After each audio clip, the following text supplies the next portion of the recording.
right. Hey, everybody. Welcome to episode number 179 of It'll Be Fine. I'm your friend and your pal, Kelly Simnicus. I'm getting in my morning walk. I'm not a runner, but I do like my long distance walking. I do indeed. And I'm working up an episode today, an episode and an appetite. We are doing today a casserole. Oh my gosh, I love me a casserole, and the weather is just right for one of these lovely dishes. And I'm getting to bake today, do our savory bake alongside the super funny comedian, producer, all around really good egg, Ryan Zeitz. And I hope I've said his last name correctly. It'll be fine. It'll be fine. But Ryan is on his way into the kitchen. We're gonna have a bake today. This is gonna be good. It's gonna be fine.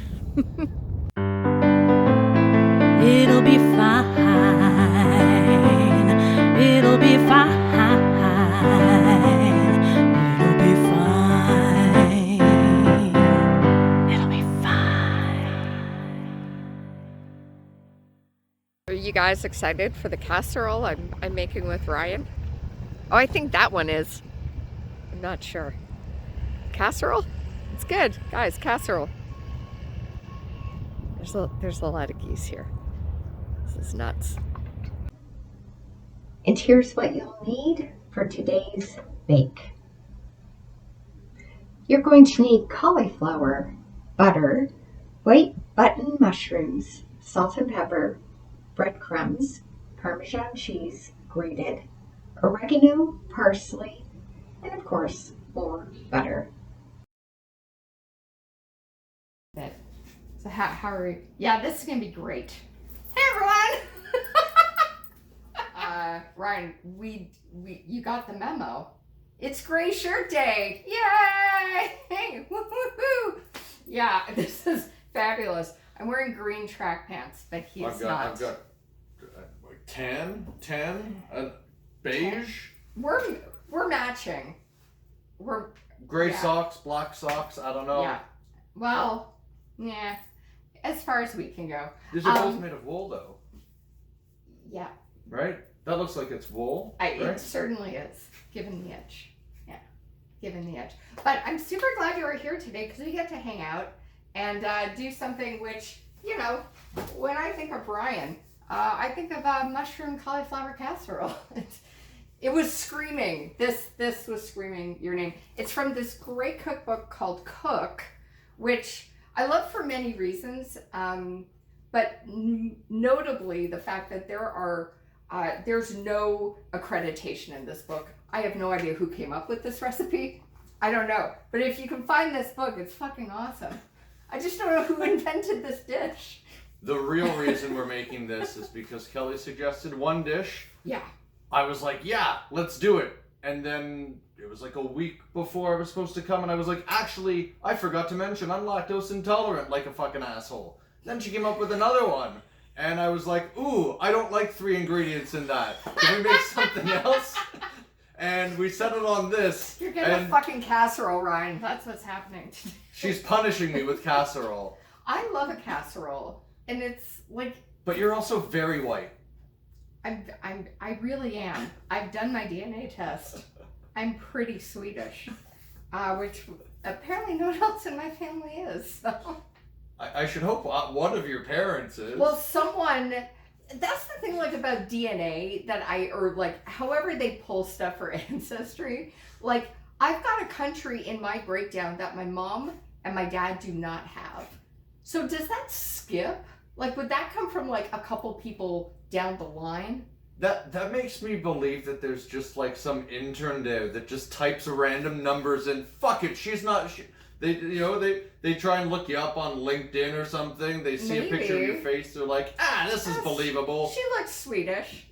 She's not gonna fight us on this. Just type it up, Darren. So for this casserole, let us go through the ingredients. So you at home can make this yourself, or you can just scroll down into the YouTube comments, click on the recipe link, do that, and like and subscribe while you're there. All right, so we need cauliflower. Who would have guessed? Yeah, who'd have thunk? It's like when you see a bag of peanuts and on the recipe or the ingredients it says may contain peanuts. I'd hope so.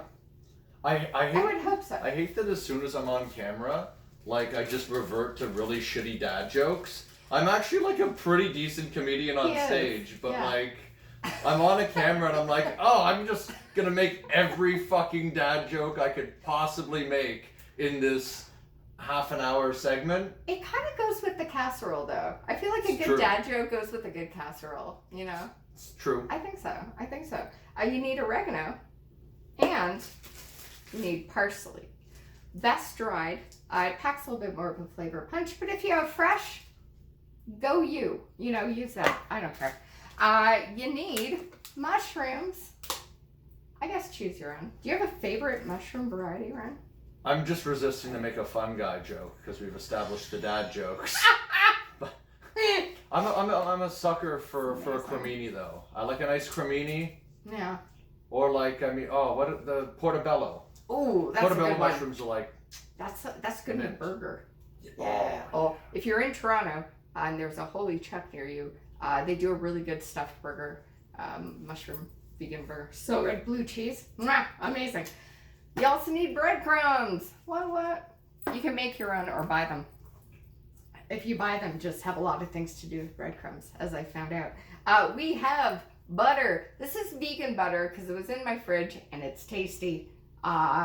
If you're a margarine person, just don't say it. All right, it's fine. Was it really in your fridge, or did you really also was. buy it just for me because I'm an asshole lactose intolerant person? That's just I would have felt oddly. really bad. No, this was in my fridge because I bought it the other day because I was like, oh, it's on sale and it's cheaper than the butter I usually buy. I'll try it. It's really good. I'm excited to try really it. I didn't even know there was vegan butter until yesterday. I literally saw it in the grocery store and was like, I'm maybe gonna try that. I don't know. Do yourselves a favor at home. Try some vegan butter. It's really good. It's really good. We need Parmesan. You can go with the stuff you put on the spaghetti, you know. Or if you're fancy, use something fancier. That's fine. You need salt. I continue to own the world's largest box of kosher salt, or Kyle salt. Kyle salt, okay. Named after Kyle Petrilla, who bought me this in episode 12. This episode is 179. Chop it first, wash it, Let's chop first, and then we'll put it through a rinse. This table is jiggly. It is very Are you up to the challenge, Ron? We'll see. You got this, bud. Thank God we have free healthcare in Canada. Lord, if this kitchen board isn't rocking, or is a rocking, don't come a knocking. That's how it goes, right? Yeah. So new angle. Woohoo! So it's time to boil the cauliflower. Just drop it in there, buddy. Just give her. Down. Yeah. So we're gonna do this for about 3 minutes. We're gonna soften this up. The oven, by the way, you want to set that at 450 so it is on its way. So it's not going to be a long bake whatsoever. This is the side of the knife you're supposed to use to move stuff. The butt of the knife. Just There we go, friends. Ta-da! There we go. Indeed. All right. The cauliflower be done. Yay! So now it's time for the mushrooms. And the oven, as you can see, is at 450. So we are good to go. We need about 4 tablespoons of butter.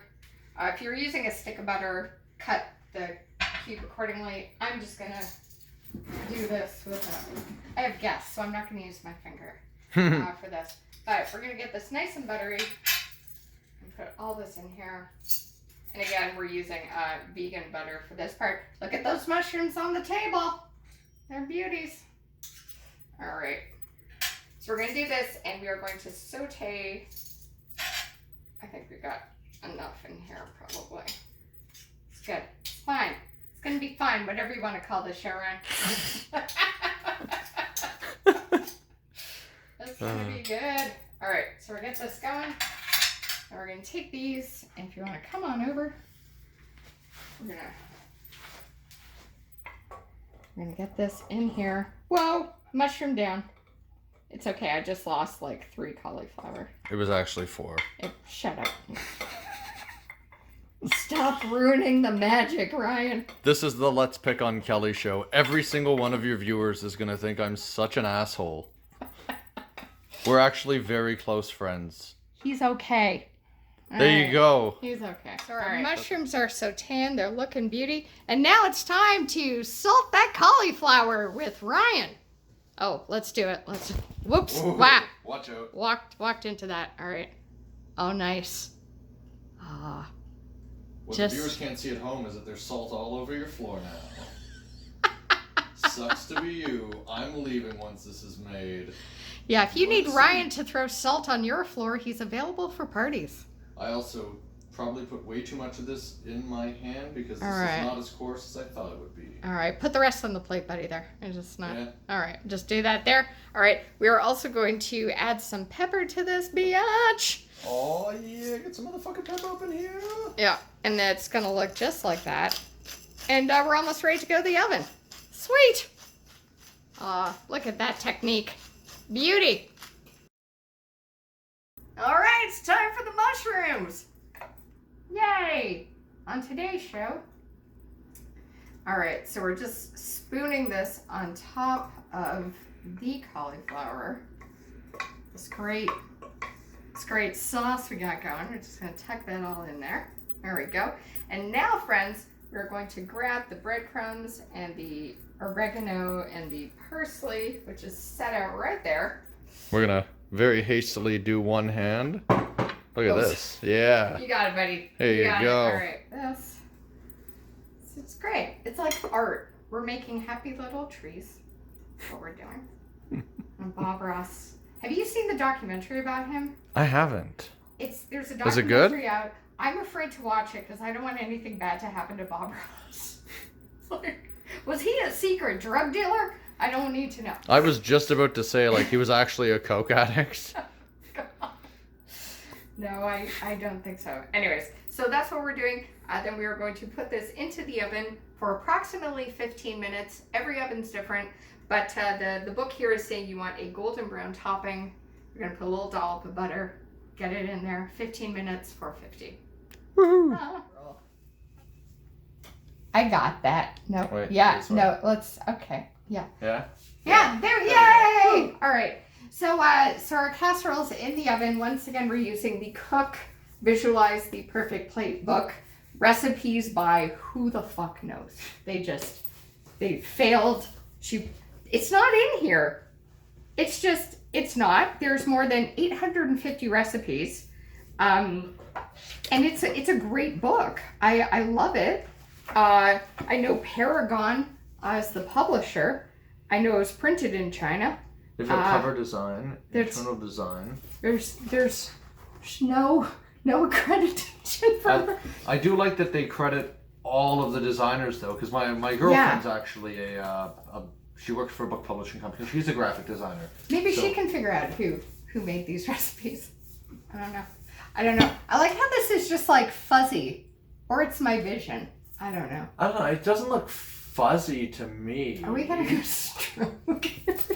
I can save the best for last, so I'm going to tell you the first one first. Yeah. I'm doing a show in Newmarket. It's called Brouhaha, because I'm a sucker for a pun. We've already established I like dad jokes. It's in a brewery. It's at Old Flame Brew & Co. in Newmarket. They just opened up, actually, during the pandemic. Oh, nice. Their flagship location is in Port Perry. Okay. And then cool and then place. they opened up a second location in Newmarket in the old fire hall. Ooh. Actually, what's really cool, they originally wanted to open their first location in the fire hall in Newmarket, but at the time it wasn't zoned for commercial, to be repurposed. Yeah. So they opened up in Port Perry, I think 6 years. I almost feel bad trying to quote this because We'll get our fact checkers on it. because I'd love to share this. I want to support them as much as they've been supporting me. They've been great. They're letting me put on a monthly show there. It's the fourth awesome. Thursday of every month. Sweet. We're doing our first one. Tickets are already over half sold out, and it's not for another 10 days. Oh my god, so what date's that happening? That's going to be on November 25th, and then every fourth Thursday after that. So after you finish watching this show, because that's when this episode goes to air, go buy a ticket yeah, and meet this guy in person. Maybe he'll have some casserole. I promise no dad jokes on the show. All the tickets too can be bought at ryguycomedy.eventbrite.com. That's RYGUY comedy@eventbrite.com. And the link is also in the show description. So go watch this episode, then go buy a ticket. So content warning here. We're going to talk about I'm going to talk about some dark mental health stuff here in relation to this mental health show. So yeah, this time, literally about a year and a half ago, I was in the hospital in 2020, all of June and most of and about half of July, on suicide watch at CAMH. And after I got out, it was so healing to be able to write jokes about this, to write jokes about the methods in which I envisioned committing the deed, and to talk about my experience with and bouts of mania and depression and all that. And I've had the opportunity to test that material out more privately in shows that I did in my backyard. You were on twice. And it's fabulous. You tackle such a delicate, sensitive subject in just the best way that you can laugh and learn, and it's this pretty is the magical. most It's serious pretty magical. episode of this show. I put the knife down. We put that. I put the knife down while we were talking. You are able to laugh about something. By definition, it means that some healing has occurred. Yeah. I'm actually stealing that from Jimmy Carr. He was just on Mike Birbiglia's podcast like a week or two ago. Nice. And I'm quoting him. Yeah. It's actually, I think it might even be in his book. I'm not sure. The show is called Mental Health. That's HELLTH.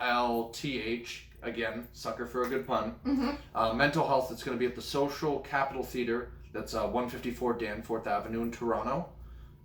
So yeah, I got shows happening everywhere. For a brewery show in Newmarket, mental health show in Toronto. Again, tickets are at ryguycomedy.eventbrite.com. And essentially what this is, it's going to be a showcase of comedians exploring the humor in their challenges with mental health and addiction. And I think it's just so cool and important to provide a platform for comedians to try and explore these materials so that they can hopefully achieve their own sort of catharsis like I have in writing about these dark and just very, just dark topics that most people don't know that people are dealing with and processing.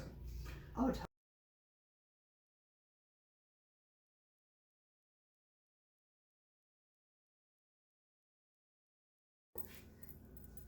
get in the frame, Ryan. You did a happy dance last time. It was kind of like, 10, 8, 7, 6, 5, 4, 3, 2, 1. Casserole! Oh, she's pretty. Oh, look at that, friends. That's a picture. Ta-da! We've established this is a baked. It's baked vegetables. Yeah, it's a casserole. So, Very, very loosely. very loose. It's in a terminology. casserole dish. That's really good. It's still very tasty. The vegan It's butter really is good. fantastic, but it is baked vegetables in a casserole dish. Yeah, but cauliflower casserole rolls off the tongue easier. I'm a sucker for alliteration. Dad jokes and alliteration. Coming to Netflix. But this is really, it's like nicely seasoned. It's salty. There's butter. This is like a good wintertime dish. It's hearty. Yeah. When you think hearty, you think us too, don't you? Now, we were just chatting about chatting. We were chatting about non-alcoholic beers. What would be a good brew you'd pair with like a casserole dish? Casserole, wink. Well, I mean, I guess it would depend on the casserole, right? Just actually, most people don't know. You guys don't know this yet. I am a beer sommelier. That's what I used to do. I used to work in a brewery before the pandemic hit. And yeah, I'd say it really depends on the flavor profile. There are 3 guiding principles. This isn't going to be fun for viewers anymore. I'm nerding out here. Do it. There are 3 prime principles when it comes to pairing beer and food. Number 1 is complement, and so that's finding complementary flavors. So like if you were having a chocolate cake, you would pair it with a stout because a stout has chocolatey flavors. I'm going to use the same concept of a chocolate cake to illustrate all 3 things, so you can see different types of beers. The second one is cut. So cut is like if you wanted to cut through the richness of a chocolate cake, you might have. I mean, I wouldn't like this pairing, but it meets the criteria of it. you can cut it with like a lager or something, something true. to just cut through the richness. Yeah. The example I like to use best, but I promised I was going to use a chocolate cake for all three, is that we would have a lager to cut through the heat of hot wings. That's why, you know, just even drinking like everybody's favorite thing to just have like a Canadian and wings. That's fair. You know? Yeah. And then the third, which is my favorite, is contrast. Contrast is having just a completely different flavor. I like to use the formula 1 + 1 = 3, where the sum is greater than the parts. So that would be using a chocolate cake. You could have a strawberry sour beer, like a goza, something with a little bit of fruit. If only we had made chocolate cake in this episode. Okay. It'll be fine. It'll be fine. It'll be fine. It'll be fine. All right, bonus bit. Okay, so the episode that just aired was Carly Palestina with the salted, chewy pumpkin spice honey cookie. Ryan? It's soft. I love soft baked cookies. Isn't that It's a good so cookie? yummy. That's a great cookie. Yeah. That's a quality cookie. Yay, Carly! We did it! High five! Yay!